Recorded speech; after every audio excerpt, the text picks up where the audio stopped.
Hello, Aldwyn Altuney here. I'm so excited. We're going to have an amazing chat today with Adrian Hanks. This guy is high energy. There's just about nothing this man has not done. He's extraordinary. And now, after so many book projects and other projects, which we're going to hear all about today, he has a book coming out called 2084. Welcome, Adrian. Hi, welcome. I'm just doing a bit of tech here to get some sharing happening across social media. So great to be here with you, Aldwyn, and what an amazing opportunity to share some of my story with you on your Media Queen special. Yes, absolutely. Thank you so much for joining us. Now, when we first got together, we chatted for hours. It was unbelievable. The longest media consultation of all time. Yeah. it was very, very cool. And of course, your new brand was born, the Life Mastery Wizard, which is so perfect for you. Absolutely, it was, wasn't it? And for those that don't know much about you, and there is just so much to cover, and we do have an hour here today to chat. So could you tell us a bit about yourself? What is it that makes you the Life Mastery Wizard? I can. Let me just grab something and I'll share it with you. I want one moment. Okay. Awesome. All right. And while he's doing that, if you have joined us live, if you have any comments, we would love to hear from you. So please pop your comments or questions in the chat wherever you're watching this right now, whether you're watching it on Facebook or on YouTube on Media Queen TV. Thank you so much for joining us live. So, Adrian, back to you. Yeah. I just want to grab the most magical thing I could find to probably express what I do with my wizardry. And a bit like you, I have a magic wand. Love it. Because one thing I love to do in my work, Aldwyn, as you've seen already, I love to have fun. I like to bring some joy into the experience. Yes. Because I find when I help people to bring joy into their lives, everything changes. Yes. So part of that is having a few props, having lots of fun, but also this has a special aspect to my work, because when I'm working with my students, my clients, I ask them what their wish is. What would you like from this session? What do you want from working with me? What do you want to achieve in your life? So I ask them, what is your wish? And it's always a starting point for all my clients in my psychotherapy, in my coaching, in my one-on-one work. It's let's get clear on the wish, because once the wish is formed, we have a roadmap. We know where we're going. Yes. And it just keeps us on track. It keeps us on the rails, particularly in a 1 hour session or such, in a coaching or psychotherapy session, where I know there's an outcome that needs to be delivered, and I have the wish of the client. And then from that, hopefully then we can find some form of creating that wish and getting some reality around the wish. So this is one of my greatest tools. I love it. Love it. And the thing is, anything is possible for people, but people need to know what they want, right? Exactly. And that seems to be one of the most challenging things for people sometimes. And I think what comes up is a lot of fear when people think about what they want. All these other conversations come up like, oh, who am I to want that? Or how could that be possible? Or, you're either coming from love or fear. I say this, and if you've got these doubts and procrastination and trepidation, you need to move through that, right, Adrian? Absolutely, yes. So I usually, when I'm working with somebody, usually there's three things that get in the way. Sometimes a combination of, one is the fear, one is the doubt, and one is the lack of self-love or self-belief. So nearly always there's one aspect, and once we ascertain which one is causing the blockage, we can find the antidote for that. Now, the antidote for doubt is clarity. Yeah, so we just find clarity. The antidote for fear is courage, and with courage usually there's action. And then the antidote for a lack of self-love, which is hatred, of course, or dislike, is we find self-love. So there's always an antidote to the three. So we try to find courage, clarity, or love, or self-love. And when we use those tools, a combination of or individual, there's nearly always a way forward, because we have a new resource, we have a new tool to work with, rather than the old story, which is fear, doubt, or self-hatred, or lack of self-love. So there's call them the three beasts, and one of those three beasts will actually get in the way. Yes, I love that. And some of those things can be from the past, right, where people had issues or fear, or I'm hearing a little bit of feedback. I don't know if that's from another device in the background. It is. Do you want to give me a moment? You keep talking. I'll go and sort it out. Okay, awesome. That's great. This is live streaming. You're seeing it as it is here. Welcome if you've just joined us. We're chatting with Adrian Hanks, the Life Mastery Wizard, and we're going to be talking soon about his new book, 2084, which is his launch is coming up on the Gold Coast on August 14. And I know there's limited tickets because of the whole COVID fiasco. I say the pandemic, scamdemic, whatever you want to call it. I love fiasco. I think fiasco is a great word. Fiasco. my manifesto. I can write a manifesto. Don't we love being wordsmiths, you and I? Yeah. Exactly. Make up your own mind on that one and do your own research. I always say, don't believe what you see in the mainstream media. Having worked in the mainstream media for many, many years, I know that there are hidden agendas, and I know that there's all sorts of things going on behind the scenes that can be very hard to believe. However, if you do your own research, you can make up your own mind and just use your own logic. What makes sense to you? What does your gut say to you? So back to you now, Adrian. I won't get on my horse with that one. We'll keep it a little bit tame today. We won't go, because you and I can go right down the rabbit hole. We definitely could. Yes, absolutely. So, Adrian, back to you. So a little bit about your history I'd love to hear, because I know once upon a time you've got even a bit of punk background there, right? Which is hard to believe for some. You look a bit skinhead at the moment, actually, Adrian. You've got that skinhead look going on. So yeah, I've got the bored look. Had this look on and off for the last 35 years, except at one time there was a stripe of hair down the centre with my mohawk back in the punk rock days of the mid 80s, which was a really exciting time. Maybe that's a great place to a bit of a segue into that story of. Sure. I was quite as a young boy, brought up in nature in the UK, was lucky enough to live in a tiny little village, foxes and badgers and squirrels and bird watching and all those beautiful, amazing things. And I had quite a protected space in terms of nature right up until about the age of 12, 13.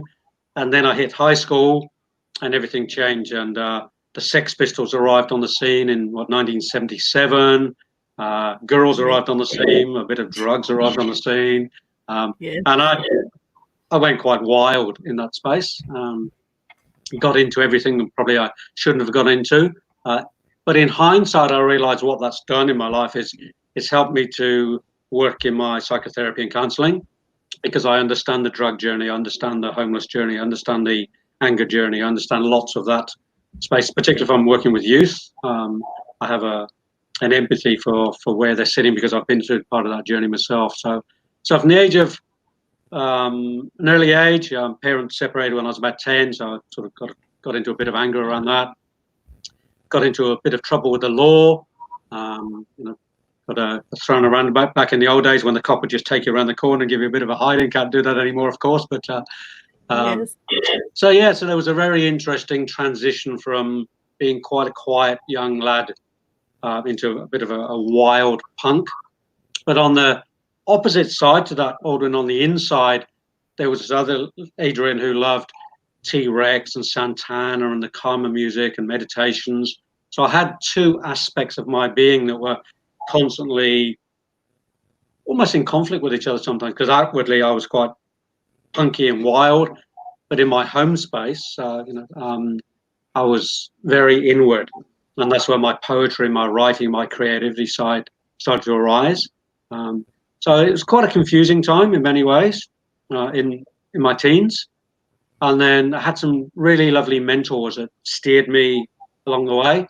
And I will say my guardian angels worked overtime to keep me alive in that space as well. Yes. And then what happened around about the age of 19, I had an invitation from two friends to go to Europe to do some fruit picking in France.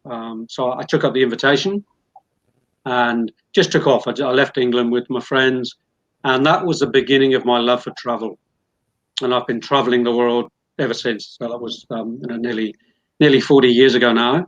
And what an amazing experience just to get into the buzz of traveling, getting into different cultures, it takes away all things like racism and all those things that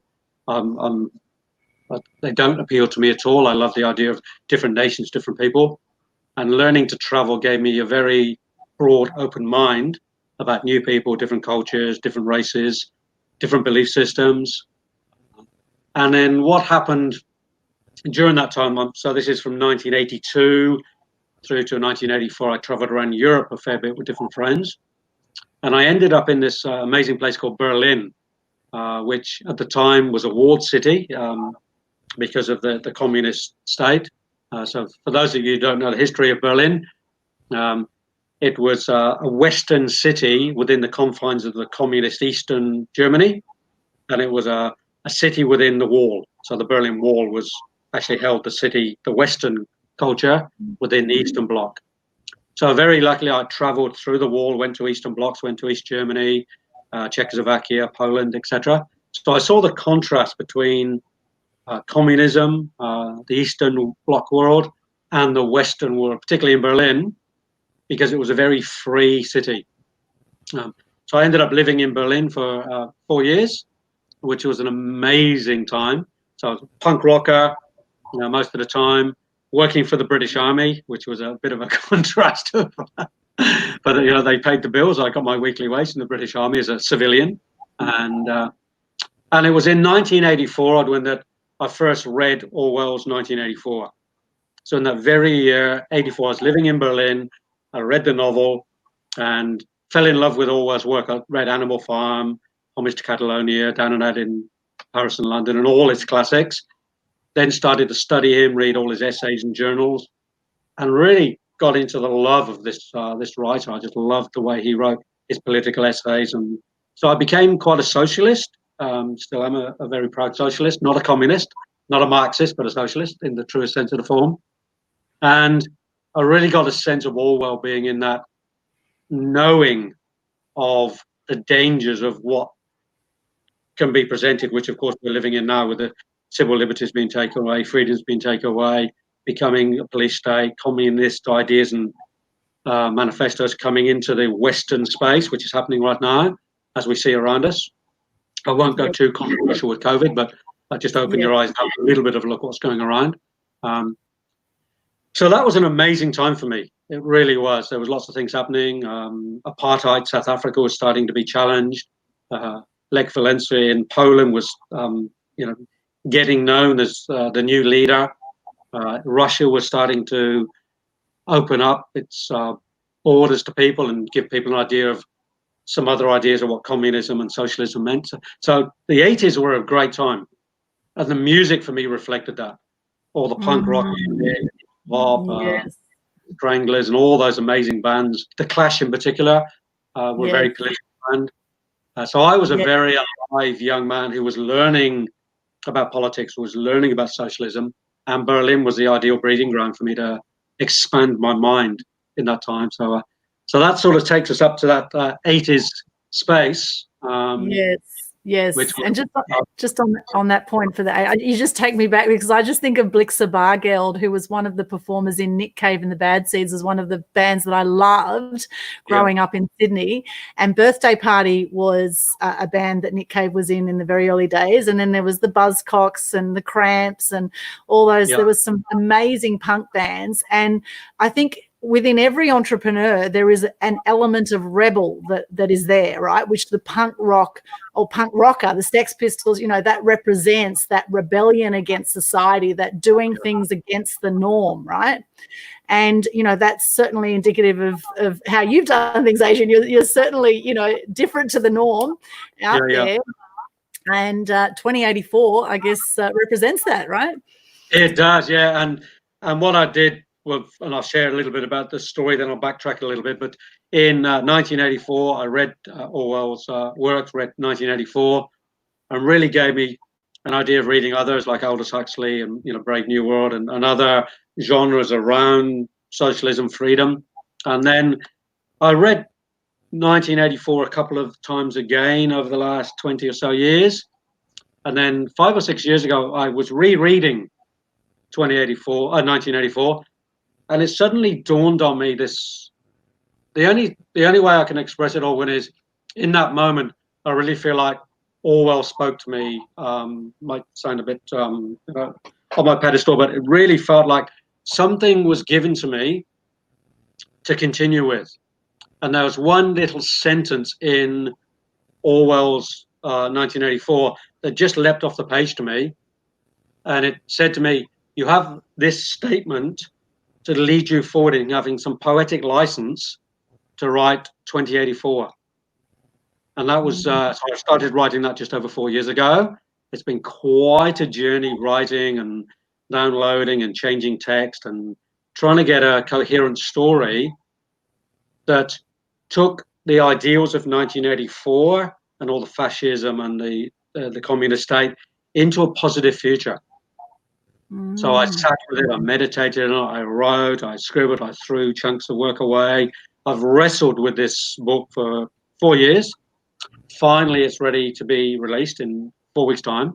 So it's been an incredible journey, a psychotherapeutic journey in terms of my mind, the challenges, the fears, the doubts, the lack of self-love, and all those things have come up for me, of course, and been getting support around that. Being a wild punk, leaving school at an early age with no formal qualifications, and who am I to write a book and all that stuff. So yeah, quite a big journey for me in terms of breaking through a new paradigm into claiming to be a writer. That's huge for me. Feeling quite good about that now. I've had my moments. Tears around that. But writing the book has been an incredible journey of really getting a sense of what was Orwell really trying to say to us. What was his deeper expression? What was his warnings? Because there were lots of warnings in 1984 about where we were going when he was writing, and also where we've arrived at in terms of taking some of those basic human rights away from us. And seriously, go and have a look. Open your eyes. It's happening. It doesn't matter what political party is in power over the last decade in particular. And if you go and look at what's been put forward as in Parliament about freedom, the unions, freedom of speech, demonstrating on the streets, having access to particular court orders and papers. There's a lot of people protected by the courts by not having their names, because what's happened in the court's been locked away for 99 years, pedophilia and all different things. Particular people are protected. And it's time to expose all that. And this is what Orwell was saying. There's a particular elite in the system who are protected and they get away with everything, while the people, or the proletariat, 99% of the population, are kept in the dark, kept controlled, and particularly through newspeak or the media. It's a lot in 1984 about changing the media to keep Big Brother's truth, which was the main character of the story. His job was to keep changing all the news in the newspapers to keep up with the current belief system. And if we look at the media now, and you've been in the media, some untruths are told quite frequently now in the news for sensationalism to keep the readers connected. Because for some crazy reason, the psyche of the human being, we love drama. We love to engage in drama. I can put a post on Facebook that's dramatic and get 200, 300, 400, 500 or 1,500 clicks. I can put something on that's dramatic but probably interesting and get 3 likes. Because it's not dramatic, it's not negative, it's not engaging for people. So it's an interesting psyche that we have as human beings.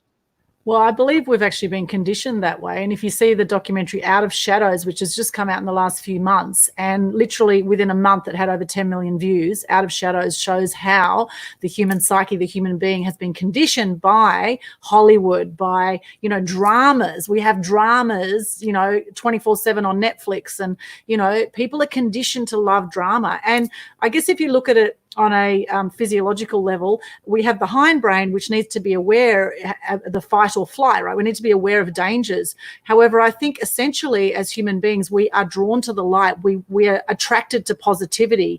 And, I'm a big stand for good news, as you know. And I I mean, if you're a miserable person, you'll hang out with miserable people. You'll find people to have a pity party with, right? But there's actually lots of good news out there now, and there's good news networks. There's so many good news outlets now that are celebrating good news, and so many people now are saying they don't watch the mainstream media because they're sick of all the negative news.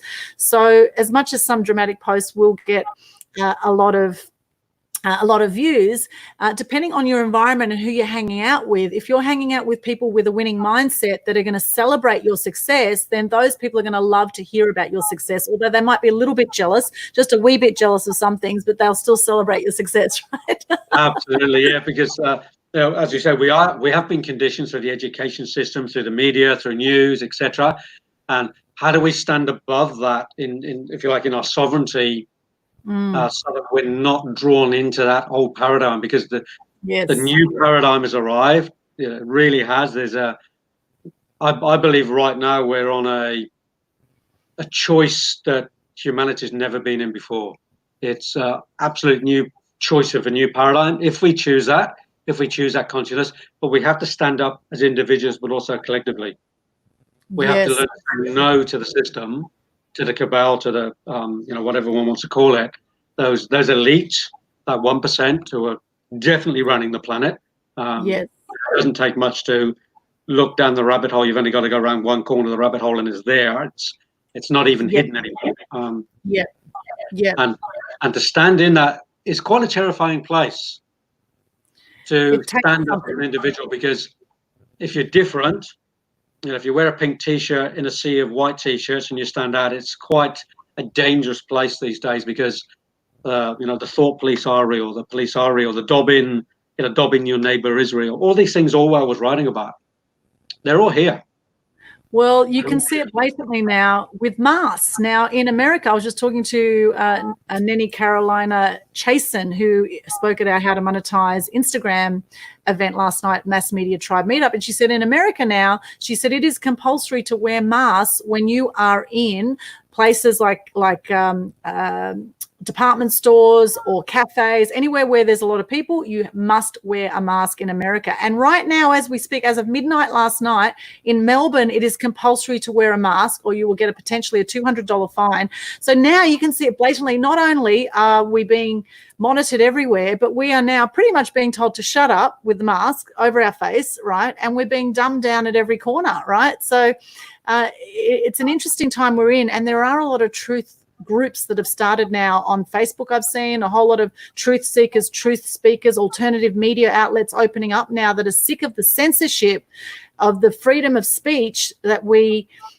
have been accustomed to over the last 15 years since social media. Now Facebook's being censored, YouTube's being censored, some media is being censored, right? So now we have these alternative media. We have library.tv, we have BitChute, we have all these other alternative media outlets now, which is the thing is to become aware. If you're aware, you can do something about it. If you're not aware, if you bury your head in the sand, then you will remain ignorant, I guess, about what's really going on, or turn a blind eye to it, as a lot of people do, bury their head in the sand. That's not really going to help the situation right now. But a lot of people do that. A lot of people do that through safety, because it's not safe to step beyond that line in the sand, because if one does step out and speak, we know the alternatives, that there are arrests, there are gagging orders, there is Big Brother will be watching you, you will be getting maybe a phone call or a visit from somebody to say, just settle down. So it does take a lot of courage. And in terms of the gagging, the mask is a representation of the gag. And that's been used for centuries. I mean, there's a little bit of literature on that, of gagging, people speaking. So it's almost like, the face mask is a representation of, we're going to gag you so you cannot have your mouth moving or speak. So what's it going to take for people to say, I'm not wearing a mask? It'll take something like, I don't know if you said the Anonymous movie, where everybody suddenly, they do wear a mask, but so the opposite, that is, we're not going to wear a mask, but it's going to take a mass of 10 or 20% of the population to say no, which needs leadership. It needs getting into letting go of fear. And that will take a lot of courage. I asked myself that question because what I heard on the radio this morning was Australia, they're considering it now, not just in Victoria, but right across Australia, that it's going to be compulsory to wear a mask. They're considering it. So I asked myself, what do I do? Do I wear a mask or not? And it's a really interesting question. It's a really interesting question. And I'm asking myself that question because my rebel inside says no. And then I go, well, it's a $200 fine. Pay the fine, get on with it. How many times do I get fined? Can you get fined for the same offense over and over and over again? Do I carry a piece of paper around with me saying to the retrospective, police officer, whoever's going to arrest me, if you arrest me under false pretenses, blah, blah, and have some legal document in my hand to let them know that I'm aware. So there's many scenarios are running through my head for half an hour in the car on my drive back home this morning about what's the best form of awareness I can bring to the situation. Because I don't want to just bend over and be complicit to something I don't believe in. Yeah, because I agree. Then I'm guilty of conforming to something that, well, one might be illegal based on false evidence, which a lot of the mask is. I mean, go and Google even what's on the WHO site, what Dr. Fauci have said about masks in the 4 months ago. Now they're totally flipping that information around. So we're right back into Orwell's doublespeak. We're going to tell you one thing this month or this week or today, and in a few hours or days or months, we're going to give you the total opposite information, which is what Orwell calls doublespeak. So the mind is going, what do I believe? And it puts the rational mind into total confusion. And, one could say that's done deliberately. That's a question for people to go and research. But we have to start to question what is being put in front of us every single day. And sometimes it's the truth and sometimes it's not. Sometimes it's a half truth. It's either the truth, the whole truth, or nothing but the truth, or it's fabrication. Yes. And when we do the research, we have to come to that place of self-knowledge. That's the importance. That's the sovereignty. Yeah. Yes, absolutely. And a few months ago when the whole COVID fiasco started, David Icke put a video out on his YouTube called Fiddling Figures, and he talked about, that there's no proper testing of COVID, that, more people are dying of the flu than COVID. More than 80% of people that they say are dying of COVID have other health conditions. So how do they know it's really COVID? So, this fiddling of figures and this mass hysteria that has been created trying to enforce people to wear masks, I think people need to start waking up and start doing their own research and start coming together as a community and having the power of the community that are awake, that are aware, and that are questioning things to actually stand up and say that enough is enough. Yeah, and I think some of these debates are not happening that 10 years ago would have happened. They would have happened on mainstream media even. They would have had shows like Insight and Q&A and all those that were a lot freer in speech in those days. I mean, even the ABC is now controlled. So 10 years ago, these debates could have been, discussions could have been had quite openly, with two sides of the paradigm and getting the experts in from both sides. But now, if there's an alternative to the mainstream thinking, it's really hard to even get a voice. And that's the danger. That's the danger where there's only, if you don't believe the system, you're seen as a rebel, an outcast, a conspiracy theorist. They've got all the labels to vilify people, to keep people from speaking. And so for me, that is heading towards that fascist state. And as a socialist, that appalls me. It's like I just cannot allow that to happen in my lifetime. So, writing the book is my statement to say there's an alternative, a peaceful alternative, to go into a new paradigm, to getting new world leaders, to getting a different sense of how we can actually live freely. And what we have to do is deconstruct the old paradigm. We have to take away Big Brother or, the old system, but we have to be conscious to create a new one. Yes. New education system, new social system, new financial system, new social agreements. So I don't believe in laws. I want to share this a little bit. I think laws, once again, are made for the 99% because if I get a speeding fine for $177, which is a Gold Coast speeding fine if you're on the Goldie, I know because I got one a couple of weeks ago. For people on a very low income, that's half their wage, half the wage. And to be able to find $177 for some people because they've gone 6 or 8 or 10 kilometers over the speed limit is huge stress. You get somebody who's a millionaire and they speed and they got to pay $177 because it's the same fine. It's not income based. It's peanuts. No stress. Pay it. Don't even think about it. It's like going out. It's like buying a bottle of good wine. So the system in itself needs restructuring and rechanging to make it equitable and fair for the punishment or the consequence to fit everybody in terms of their financial or social situation. So already there's an inequitability around the way we're treated in terms of punishment through law. You know, some people can afford a lawyer for $1,000 an hour or more, and others just simply can't, and they get, you know, no disrespect to lawyers, but get a lawyer who's less experienced. You know, they get a free lawyer, and they've got no hope against a barrister that's going to cost, you know, $10,000 a week. So the inequitability around our law system needs changing. The education system needs changing. So in 2084, in the novel, I've gone all out to make it this new paradigm, this exciting new time to live in you know, a bit in the future. So for people to read that, I'm hoping that my book will give a new hope and inspiration for people to want that new paradigm, to want to live in a new way of being where they're not being watched. They do have freedom. There is peace on the planet. There are no more wars. There is no punishment towards those that, you know, don't deserve punishment. We do have freedom of speech. People are eating good quality organic foods that are not getting sick. Big pharma has been taken down, and the medicine is used wisely. So it's not just a profit-based business, which big pharma is.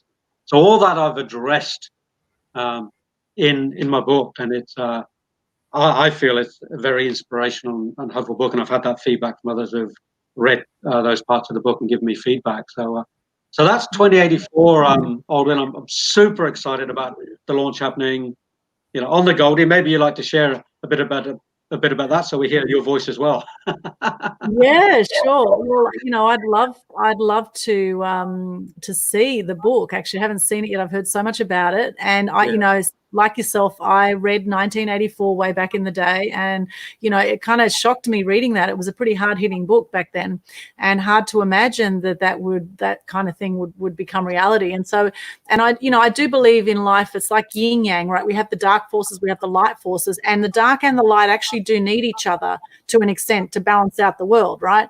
So I think the thing is to acknowledge that there's darkness, acknowledge that there's lightness, and look at how we can work together in a peaceful way. I think war just breeds more war.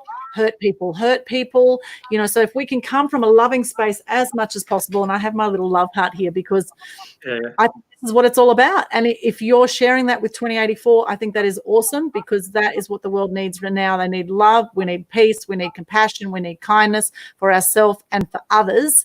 And so I can't wait to see the book. So I'll give you a little taste of the mock-up, because I'm working with the printed type at the moment. So this is a mock-up, so this is not the finished version. But you can see I've got peace, freedom, and strength. Beautiful. Yeah, I think the key things we need to bring into the new paradigm.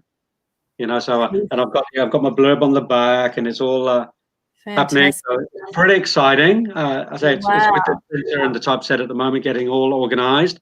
Got 4 weeks to go, so breathing through it. As I know, I'm working with you to get my media script right, and to connect with the newspapers and magazines and TV and radio, and to get my book out there in the world through working with you in your media consultations and the work we're doing together, which is amazing. It's giving me a whole new insight into the media. Trying to find the medias that are working, who will keep the truth and give me a good representation, obviously. So that's good to be able to sift through that and work on that.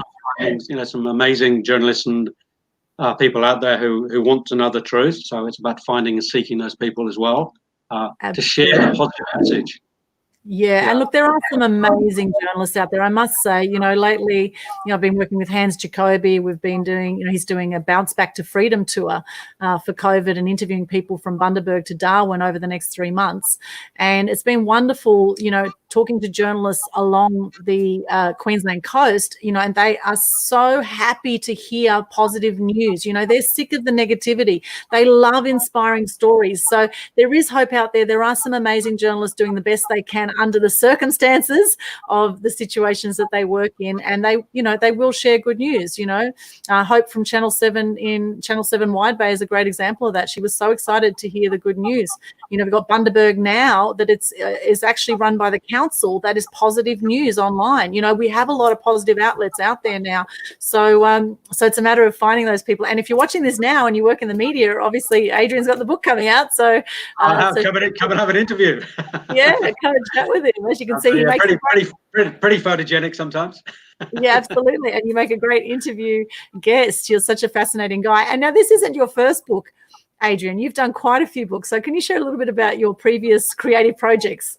I have, and maybe take it back to back into the biography of my story a little bit. Aldwyn, is when I was young in the UK, I was very much into nature. I used to go watching the birds and the animals, and my neighbor, whose name was Wendy, was very much similar. She used to go into the bush, into nature, and connect.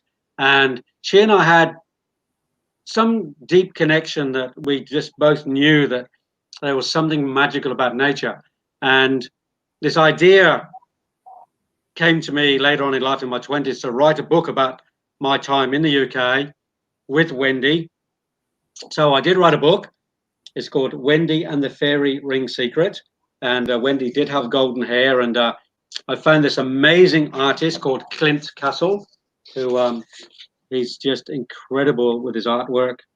Wow. And so all the illustrations are in pencil crayon, just quite incredible work of what he's done. I'll just share some of Clint's work. Beautiful work. So I wrote the book, Wendy and the Fairy Ring Secret. This was about 9 years ago. Did the traditional printing thing, and when it got 2,000 copies printed, I think I'm down to about 90 left. So not bad. Sold a few over the years, and given a few away. So that was my first foray into publishing a book, self-publishing a book, and wow, what a journey that was, psychological and putting myself out there, etc. So then I thought, okay, I can write another book. So I wrote a personal development book called Where Am I Right Now? And oh, bless you. And yes, so I wrote this book, Where Am I Right Now, which is a personal development book to help people to get on track and stay on track. And it's very much based around my coaching, my psychotherapy, my spiritual path. So that was published 6 years ago. So I'm rewriting it. I'm doing the next edition. It'll come out next year. I thought it was going to be this year, but 2084 has taken over as the main focus. So next year that'll get re-edited, republished, some new content in there. And I've also been co-published in 4 other books as well, mostly personal development and counseling books. So I'm loving the writing space. I've got a box full of manuscripts I'm working on. I've got another 4 novels. I've got another personal development book. I've got my children's books. So the next definitely 10 years are backed up already with books, and I'm getting new information and ideas coming through. So the idea is to become more connected to my writing, more hours in the week, becoming in my writing space, making a professional living from becoming more of a writer. So that's the vision, that's the goal. So being on the Goldie, in my apartment, overlooking the ocean, writing for 3 or 4 days a week is the vision. It's on my vision board, so it will happen. And so the latest one is my first novel that's coming out. So really exciting of finding a new genre to writing. So I've got children's, personal development, and my non-fiction novel. So I'm right across the range in terms of my ability to write. And usually for me, I'm pretty eclectic, so it makes total sense that I've got a few different genres to write in. Yes. So that's my writing story of a publication, and I also now help support other people who want to pick up the pen and go from the idea to putting it on the page to then even getting it published.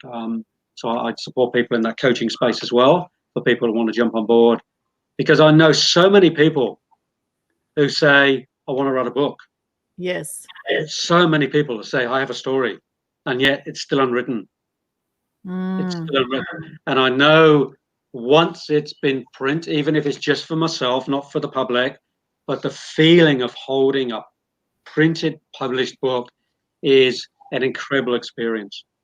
And I'd say, please, even if you're doing it for yourself, follow through with your idea, start to write, even if it takes you 10 years, but get that book done. You know, I'm working with a client in New South Wales at the moment, and he's very busy. He's full on. He's got a family. He's working, full time. But he started writing his book. He's doing probably 200 or 300 words a week. He's got his little inspirations book, and he knows if he does that, at the end of 12 months, he's going to have enough content to begin his book. Wonderful. Don't have to put away, 10 hours a week or get up at 3 o'clock in the morning to get, the flow to write. Just have a little inspiration book and just write, or dictate it. Just speak into your phone and record it, and then get a program that actually types it up for you if you need to. There's many ways these days to write a book. You can even get a ghostwriter if you want to, and just they write your ideas for you. But budding writers, please just take the courage and get vulnerable and write your book, because I can attest, it's an amazing feeling. It really Absolutely. is. I'm actually in 9 compilation books myself, so I love the power of compilation books as well for marketing and sharing stories. It's a whole other ballgame doing a complete book on your own, right? And it can seem like such a daunting task for people. And they say when someone dies, the library dies with them. Actually just this week, Adrian, we actually had my videographer friend around, and we're actually interviewed my father, who's 82. He's had 4 heart attacks, diabetes, prostate cancer, and he's still going at 82, right? And I actually found out through that interview, which I never knew in the whole 46 years on the planet, I didn't know that my auntie died at age 4 of famine in the Ukraine during the Depression. I only found out because my dad was talking about his story at 82 years of age. Now, we did a video. Now, Dad's done a few chapters like writing on a computer, which is still on his computer. But now that we've got the video, we can now extract that and turn it into an audio. We can turn it into a book. We can now look at getting a documentary produced and getting some funding for that, because it's an extraordinary story that my dad has growing up as a Christian in a Muslim country in Turkey with a Ukrainian father and a Greek mother who couldn't understand each other. Like the story, and that's just one story. I mean, that could be a blessing. Yeah. Well, I'd say the 3 countries were at war with each other, and then I'm like the love child, right, out of that union, born in Australia, first generation Australian. But everyone's got a story, right? Your X factor is your story, and it doesn't have to be as dramatic as having a kid die for famine. But the thing is, see, things can always be worse, right? And that's what we need to remind ourselves, I think, in these times at the moment, particularly where there's been a lot of drama lately in the media, and with the way that things going with all this drama, it's important to realize that things can always be worse, and that during this time, while you are possibly in lockdown, now is the perfect time to be writing a book, right? Oh, absolutely. The amount of writing I've been doing in the last 3 months has been incredible. Absolutely incredible. I've actually started writing my autobiography. Like, I was like, what, another book to start? But perfect timing. Find 1 hour a week, 2 hours a week, turn off Netflix, turn off the TV, and spend that time in creative writing. It's much more appealing to me to spend 10 hours a week writing is to watch 10 hours of TV, particularly news media. Turn off the news and write. Wow, you imagine the whole planet turning off Channel 7, Channel 9 at 6 o'clock until 7:30 with no news, fake news, a lot of it. And just writing your own story for 7 hours a week. You'd have a novel, or you'd have your story written in like 6 months. Yeah, absolutely. So what happens with you, interestingly, Adrian? Now, you also play didgeridoo, among other things, right? I do. And you're going to be performing at the Animal Action Night this year on October 10. We've got our 14th annual event. It's going to be on Zoom this year, so no excuses not to turn up. It'll be on Zoom. So you play didgeridoo. You're a coach. You do so many different things. But you have mentioned when we were chatting before that you just get on a roll when you're writing. Right, you have a process yourself. So can you share a bit about your process and how you get into state and in the zone, and how writing works for you when you're doing it? Yeah, absolutely. And this is my process, but it's great to share because other people can tune into this. So the biggest thing for me is I've been meditating for 25, 26 years, seriously for about the last 16 years, daily meditation. And I drop into what I call my creative zone. And just to share that, I've actually just designed a board game that's currently getting trademarked through IP Australia that came through in a meditation. So we've all got this ability to open up to creative thought, messages from the universe, whatever you want to call it, or inner intuition. And in terms of writing, I just get an idea for something and I give myself the freedom to write. I give myself the freedom to write. And one of the greatest pieces of advice I got several years ago while I was writing my second book was, Adrian, you're a writer, not an editor. Stop editing. Right. Leave that to the editor, because there's people out there who are editors. So this book, I employed an editor, Bronwyn. She's amazing. For those that come to the book launch, you'll meet Bronwyn. So she gave me a bit of mentoring, a bit of work, improved my writing style just from watching her editing. So we worked together for the last 12 months. We've been working together. And she's been editing for me. And it's just the freedom of having a team. It's great. I've also got a mastermind partner I've been working with, and I've been working with a psychologist to help me with my mind, a psychotherapist to help me with my mind. So I've got a team around me. So one thing is, if you need a team, get a team. But in terms of my process of writing, how I explain it is, I have an idea of something to write, and I let the movie unfold. And I'm very visual. So the movie unfolds in front of me, and I type like crazy to keep up with what I'm seeing. And if I'm driving, or if I'm sitting, or I'm not driving and writing, but I'll pull over with my sketch pad, because I'm getting a visual. I'm getting the characters. I'm getting the communication. I'm getting the conversations happening as a movie in front of me. I like just downloading it, and then I just write or type. So sometimes it's frantic. This movie is, I have to go, whoa, just slow down a little bit, and because my typing skills are, 2 fingers. I haven't mastered 5 fingers yet. So I give myself the freedom to just write freely. And I think that's a great tip for anybody. Don't try to control the editing process, because that's secondary. If you're downloading, and most writers do download on some level, of course, unless it's a scientific writing or something where it's left brain. But if you're right brain, creative, novel, or children's book, whatever you're writing, just let it flow, and then tidy up afterwards in like stage 2 or 3. So that's my process. And people say to me, do I get up at 3 o'clock in the morning, or except no, any time of the day. I sit down, take a breath, and I just write. And it just comes to me because I'm open to it. I've gotten rid of the fear. I've gotten rid of the doubts. I've gotten rid of all the potential sabotage patterns that I used to have to stop me writing. I'm not a writer. I didn't get educated. I was a wild punk rocker. Will I be judged? I mean, they're still there. Of course, they're still in my soul. They're still in my psyche. But I have the tools and the resources to overcome those inner thoughts, my subconscious mind, because they still exist. See, I still get the little self-doubt, and I still get the stories popping up in my head. But more and more and more and more, I can overcome them the deeper I go in my work. So it's really good to get clear on the subconscious belief systems, clear those up. Come and do some psychotherapy and some unblocking and some work around that with myself or somebody else to clear that space, so that you can write freely without all that nonsense going on in subconscious mind saying, I don't deserve it, I can't do it, I'm not clever enough. Because there's a lot of literature out there that gets sold that, as we know, is not the best literature in the world. I mean, it's pretty ordinary, a lot of it. And yet people are making millions of dollars out of the writing because they believe in themselves. Yes. Really, Yes. yeah, there really And are they, some pretty ordinary and pieces of prose out there. yes, true, true. And what stops people is that analysis by paralysis, right? Because with a book, you can edit and edit and edit and edit. And I'm sure even after Bronwyn has gone through your edit, you probably want to edit again, right? I mean, Tell me about it. It drives me insane. Being a Virgo with 3 Virgo signs in my chart, it's like,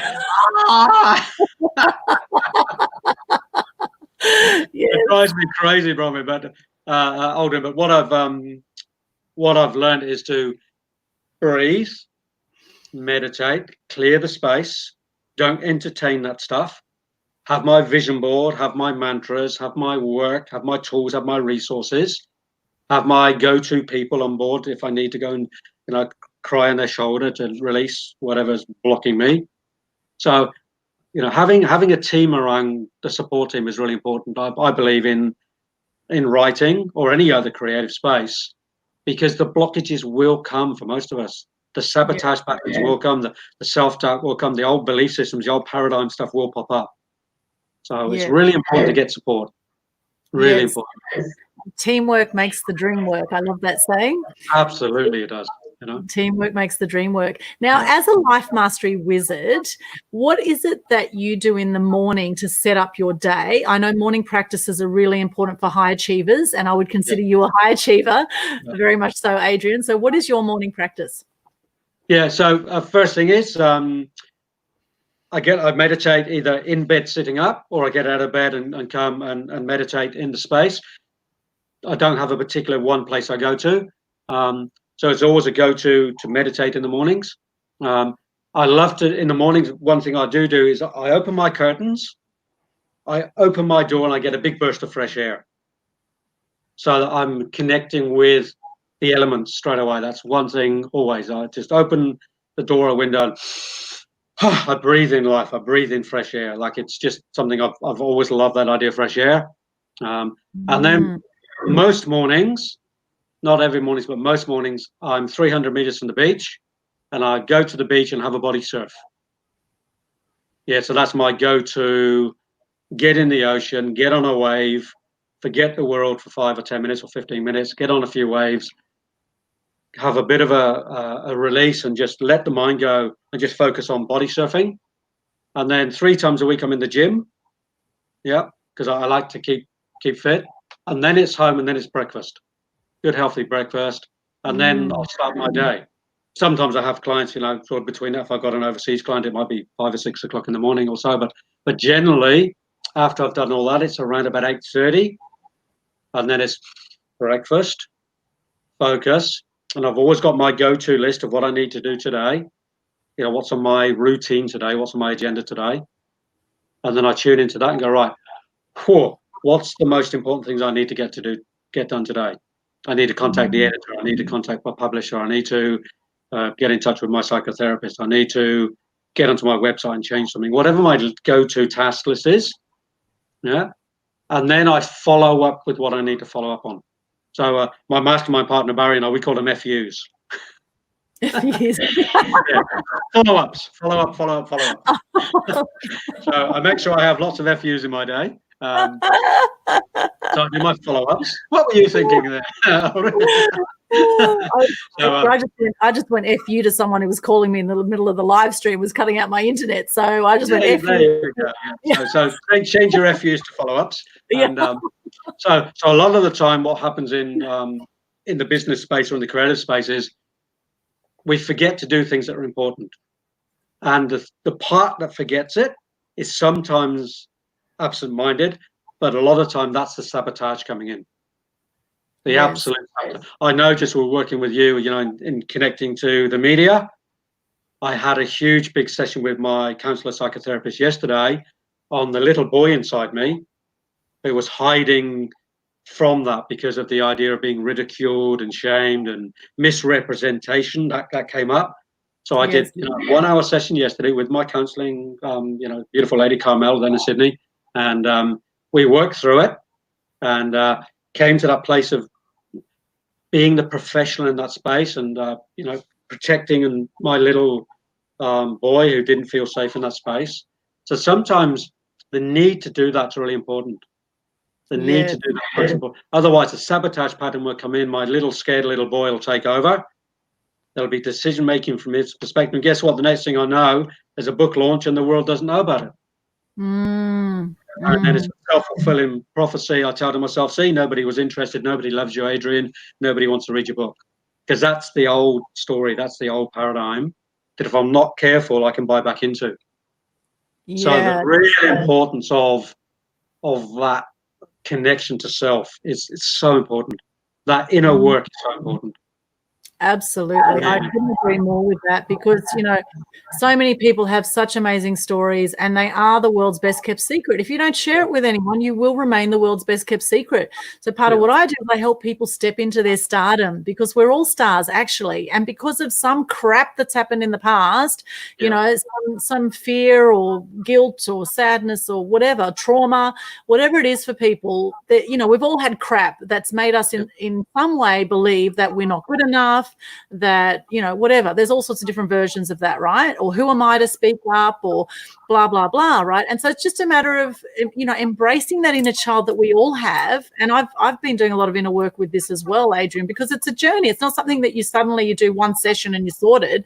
No, you know, absolutely.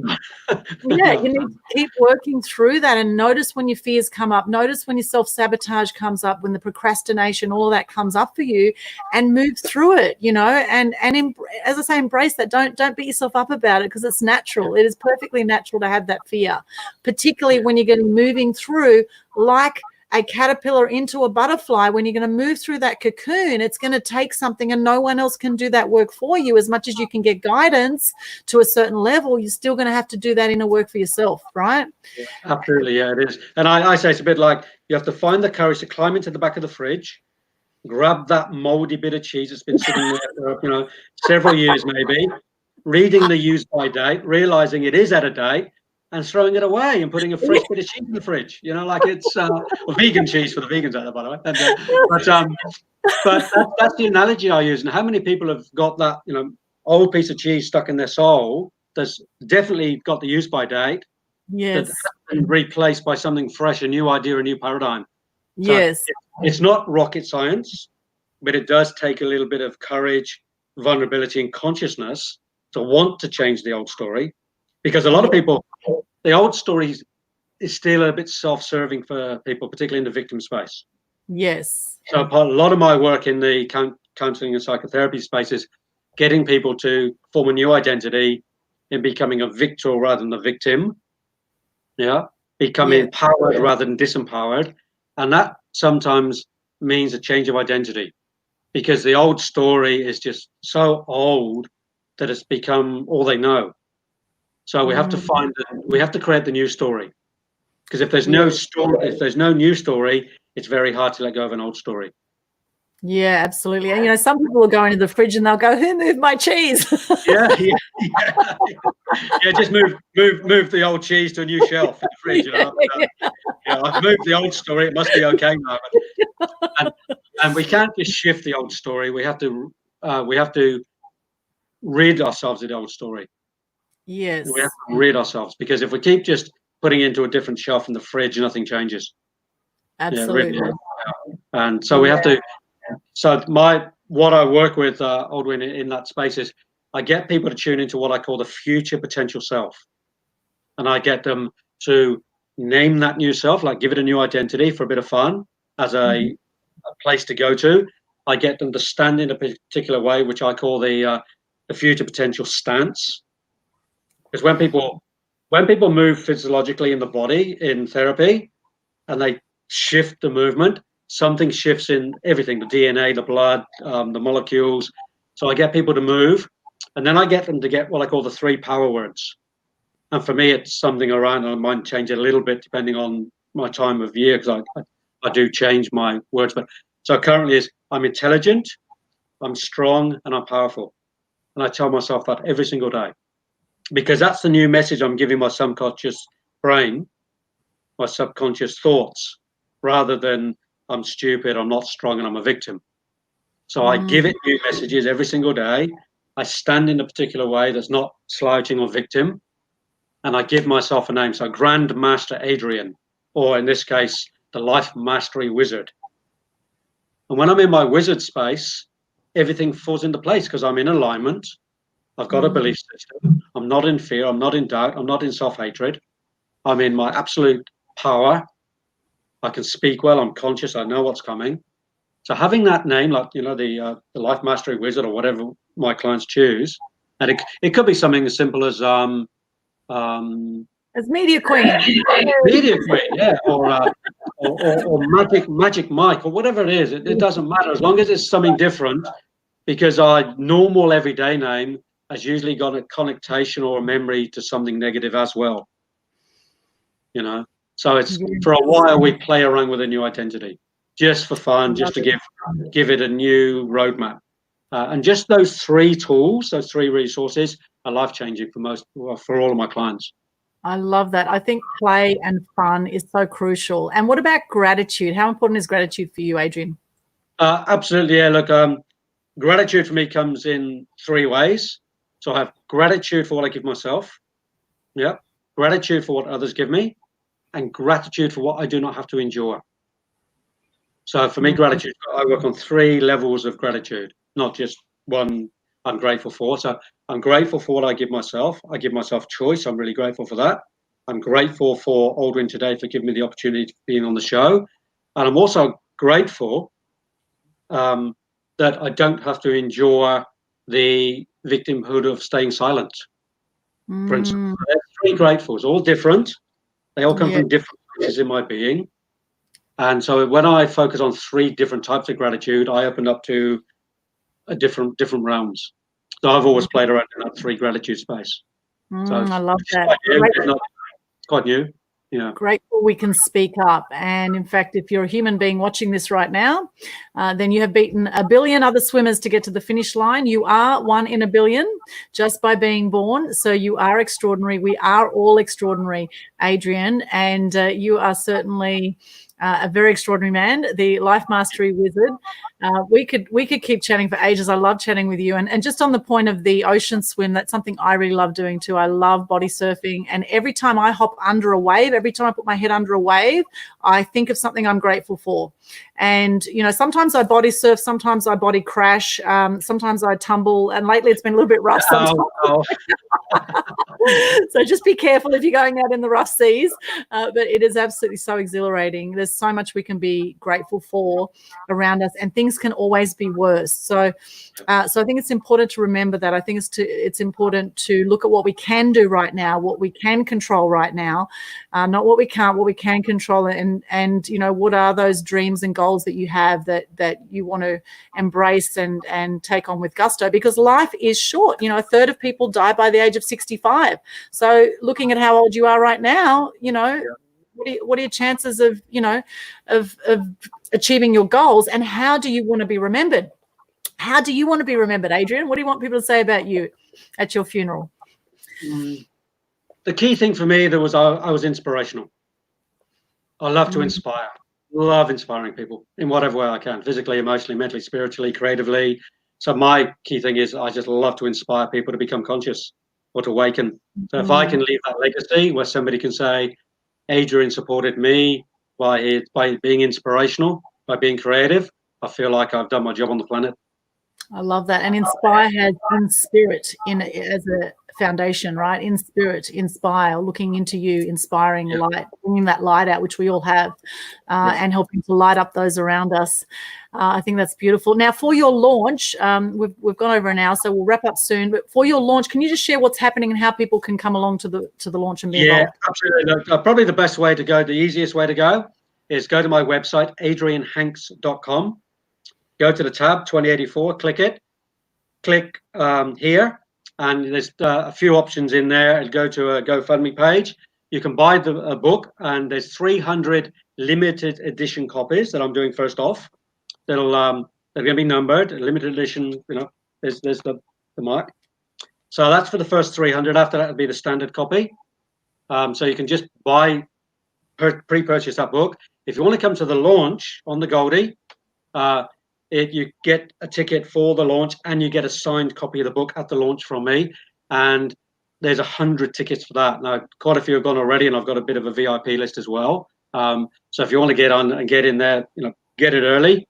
And there's also another one for people who have a bit of a network and they want to buy a stack. You can actually buy 10 copies in there as well, and also get an invitation to come along to the book launch. And you can simply give those books away. If you want to sell them, you can sell them. And limited edition copies are probably a really good investment for the future, because there's only 300, and because there's going to be 1 million copies sold across the planet, 300 limited edition copies are a damn good investment, I'd say. And personally autographed, right? Personally autographed with a little message in there at the launch. Going to have a few people at the launch. Going to have some food and some presentations there. It's on the Gold Coast, in the Savannah Hotel Resort, in the conference room here. So easy parking, easy to get to. So the date is Friday, the 14th of August, from 6 p.m. until 8:30 p.m. And it's going to be a great evening. We're going to do some live streaming. We're going to do some videoing, interviewing. So it's a good fun night. And I'll be sharing a little bit about the book and the journey. So go to adrianhanks.com, go to the 2084 page, have a look there. And and more than anything, probably, go and support somebody who's passionate about bringing a positive, hopeful message to the planet, and read the book, and then share the story with others, so that we can take this idea of hope and inspiration across the planet together. And this is just one way of doing it. But what a great way to have a story, because as we know, story is a great way to share inspiration and hope. It's been happening for 60,000 years on the planet, and let's hope that continues. So so to wrap it up, adrianhanks.com. Fantastic. I would love to hear, before we wrap up, and I don't know if you're up for this, but I would love to hear you play a little bit of Didge. I don't know if you're up for it, or Didge handy. I just think it'd be a lovely way to wrap up this interview. Congratulations on a fantastic book, Adrian. It's so exciting. And I can't wait to see what's ahead for you. I think you're extraordinary. You're certainly inspiring. You're so inspiring for me. I'm so grateful to be working with you in the Mass Media Mastery Program. And if you've been watching this right now, while Adrian gets his Didge, so exciting. We're going to hear some Didge. While Adrian's getting his Didge, what have you got out of this interview right now? I'd love to see your comments, or if you have any questions at all, pop them in the chat, in the comments section, wherever you're watching this, on Facebook, on YouTube, or any other platforms. And now I'm going to be quiet so we can hear Adrian. Thank you, Adrian. There we go. So this is one of I've got a few different didgeridoos. So this is a beautiful Didge. Gorgeous.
That was brilliant.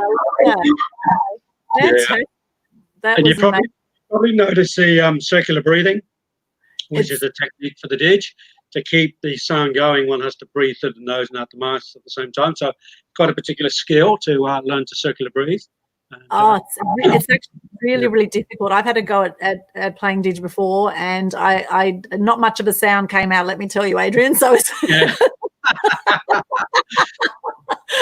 I love playing Didge. I love the idea of connecting into a culture in Australia. It's 60,000 years old. and just honouring that in terms of being a Didge player. So one of the greatest things I feel I've found from Australia is the connection to the land, to the spirit through playing the Didge. I take my Didge a lot into the bush.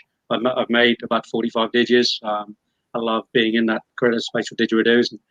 It's a unique part of the culture here, and I'm privileged to have learned to play the Didge. I'm very privileged. Beautiful. And I feel I've just had a sound feeling as well. That was amazing. Great. Yeah. Thank you so much, Adrian. Any final words before we wrap up? Final words. Yeah, keep the joy, keep the hope, keep the inspiration. Yeah, let's do this collectively. Let's not do it in an alone space. Let's connect as a conscious community, and because collectively we can actually make new choices. We really can, and we can do that before 2084. By the way, 2084 is just simply 100 years on from 1984.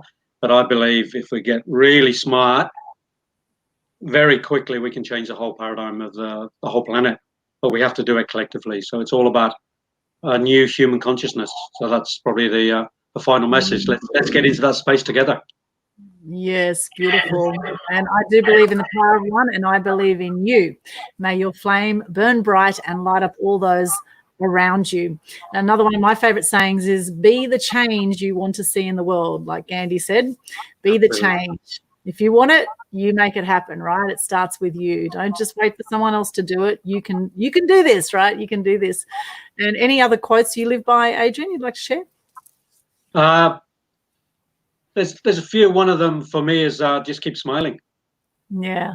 Keep smiling, because the smile is one of the most powerful tools we have. Just keep smiling. Just keep smiling. Keep Love smiling. it.